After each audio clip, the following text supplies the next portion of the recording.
All right, good morning, everybody. We released a special investigation this morning into the City of Baxter. It happened that in January of 2024, newly elected city officials started reviewing materials and found a number of discrepancies that alarmed them around transactions for 3 former city employees. 1, Police Chief William Daggett, 2, City Clerk Katie Wilson, and 3, MS Coordinator Randy Gleam. They asked us to conduct an investigation. We accepted their qualifying request and found improper disbursements totaling $75,000. The majority of that, a little over $50,000, was improper payroll and comp time paid to the former police chief, Daggett. We learned during the course of that investigation that his employment overlapped with his employment also with the city of Van Meter. And so comparing the time cards that he had submitted for both cities as well as other records, we determined that over $51,000 was paid out improperly for payroll and comp time. City Clerk Katie Wilson received about $3,500 in improper payroll and comp time, and Randy Gleam about $1,400 in payroll and vacation payouts that she should not have received.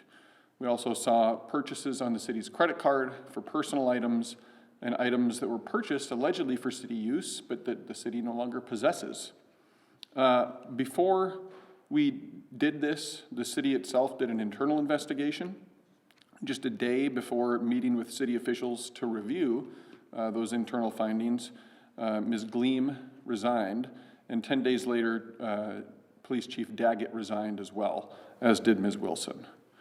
As is the case with most of our investigations, we always want to reiterate we were able to do this work because we received a tip and a qualifying request. We always ask that city, county, school district, and state officials notify us, as they are obliged to do when they believe that something is going wrong with cities or the public's finances.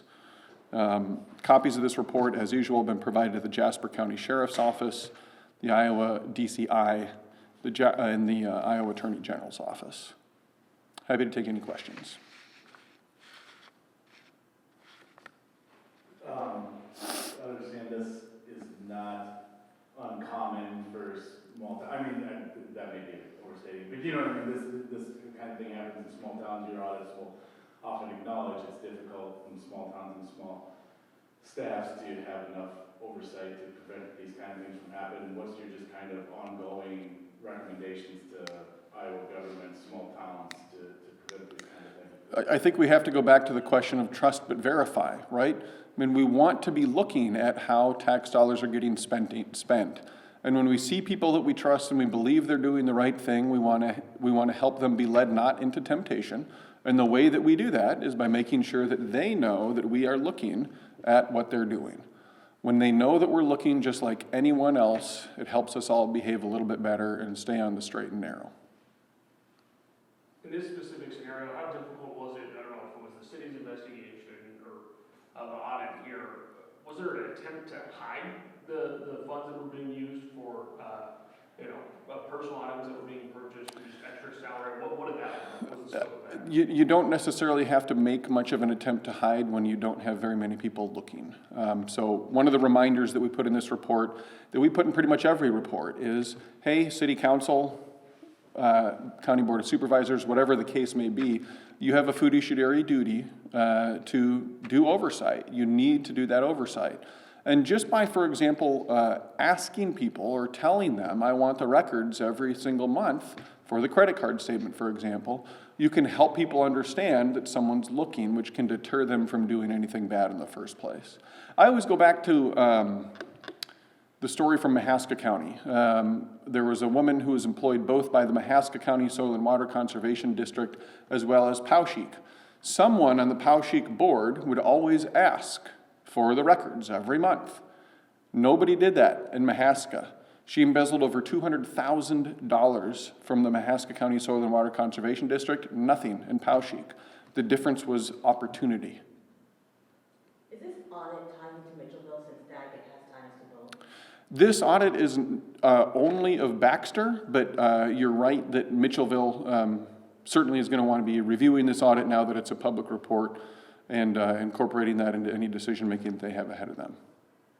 So does that mean Mitchellville Mitchellville city officials have to ask for an audit for you to be able to do one? For us to be able to do an audit, any sort of a special investigation outside of including an annual audit, yeah, we have to get a qualifying request. So for a city like Mitchellville or for Baxter, that's got to come from an elected official of the city, an employee of the city, or a petition with 100 signatures on it from people who live within the jurisdiction of that entity.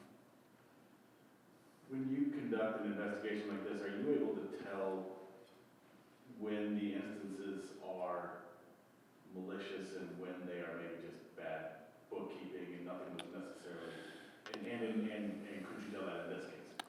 Sometimes you can tell. That's never a binary switch. It's more of a long spectrum of very plainly intentional and the sort of thing where you see people falsifying or rewriting records or writing down something that just isn't factually correct, right? Versus, vacation payouts are oftentimes something that we see done where the money should go back, but the vacation payout questions are oftentimes complicated, and you see people do it where maybe they shouldn't have, but it's hard to say there's a malicious intent there.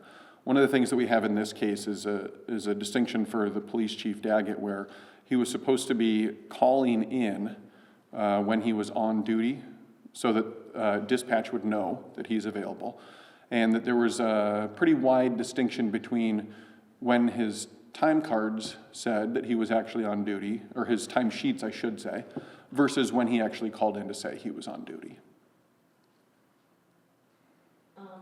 Because smaller towns often have fewer people looking into their finances, and obviously our larger cities, what, if any, kind of penalty is there for unfortunate financial oversight?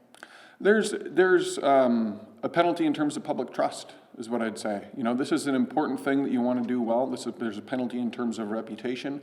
Legally speaking, it's up to other entities to decide whether or not any other actions are filed. But I'd say it's mostly trust and reputation that keep people trying to do the best job that they can. Thanks.